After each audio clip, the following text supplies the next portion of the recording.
السلام علیکم ورحمۃ اللہ وبرکاتہ۔ الحمد للہ وحدہ والصلاة والسلام علی من لا نبی بعدہ، اما بعد۔ اعوذ باللہ من الشیطان الرجیم، بسم اللہ الرحمن الرحیم۔ ان الدین عند اللہ الاسلام۔ معزز سامعین کرام و ناظرین اعظام، آج کی اس نشست میں میری گفتگو کا موضوع ہے ابتلاء اور آزمائش۔ اللہ رب العالمین قرآن کریم کی اس آیت کریمہ کے اندر ارشاد فرماتے ہیں کہ ان الدین عند اللہ الاسلام، کہ اللہ تعالیٰ کے نزدیک پسندیدہ دین دین اسلام ہے۔ اس نے اپنے بندوں کے لیے اسی دین اسلام کو پسند فرمایا ہے، اور یہ بھی حقیقت ہے کہ اس دین پر چلنا پھولوں کی سیج نہیں کہ آمنا کہا اور ذمہ داری ادا کر دی۔ اس آمنا کا قدرتی تقاضا ہر زمانے میں یہ رہا ہے کہ آدمی جس دین پر ایمان لایا ہے اسے قائم کرنے کی کوشش کرے۔ اس راہ پر جو بھی چلا اسے آزمائش کا سامنا کرنا پڑا۔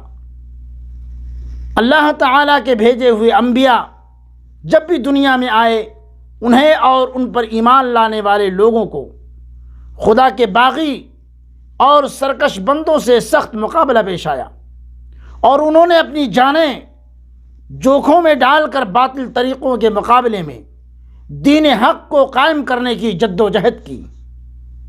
میرے بھائیوں، اللہ رب العزت نے قرآن مقدس میں مختلف مقامات پر اس بات کا واضح لفظوں میں ذکر کیا ہے کہ انسان کو ہم آزمائش میں ڈالیں گے اور انہیں مشکل حالات سے دوچار کریں گے۔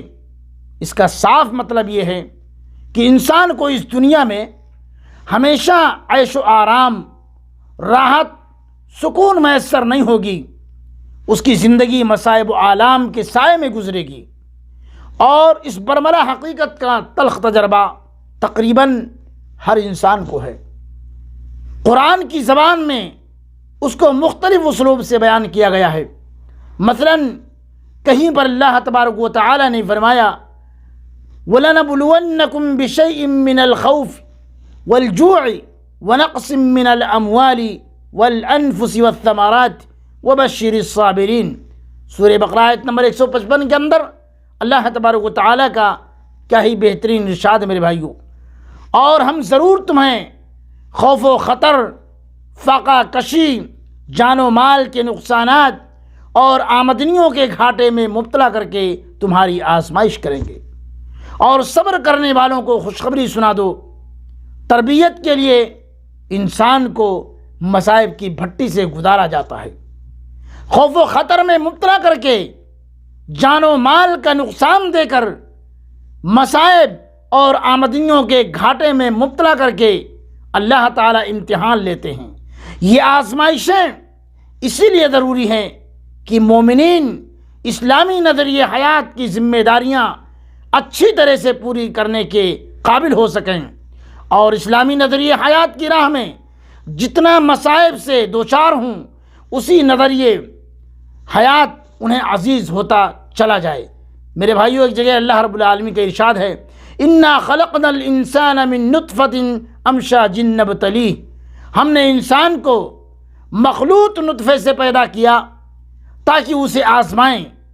ایک جگہ اللہ رب العالمین کا ارشاد وَنَبْلُوَكُمْ بِالشَّرِّ وَالْخَيْرِ فِتْنَةً وَإِلَيْنَا تُرْجَعُونَ۔ ہم تمہیں خیر و شر کے فتنہ بنا کر آزمائیں گے، اور تمہیں ہماری طرف لوٹنا ہے، تمہیں اللہ رب العالمین کی طرف پلٹنا ہے۔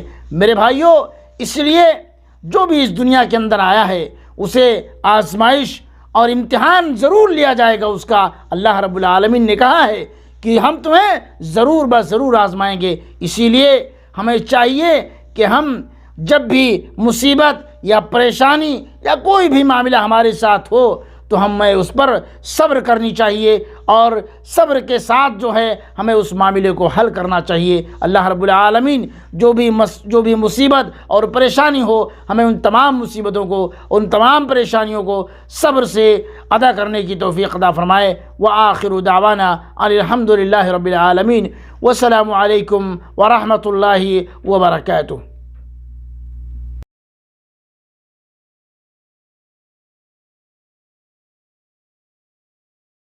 دینی خطبات و دینی تقاریر اور اسلامی معلومات کے لیے ہمارے سوشل نیٹ ورک شیخ رفیع اللہ علیوی کو فالو کرنا نہ بھولیں، اور اپنے دوست احباب کے ساتھ بھی ضرور شیئر کیجیے۔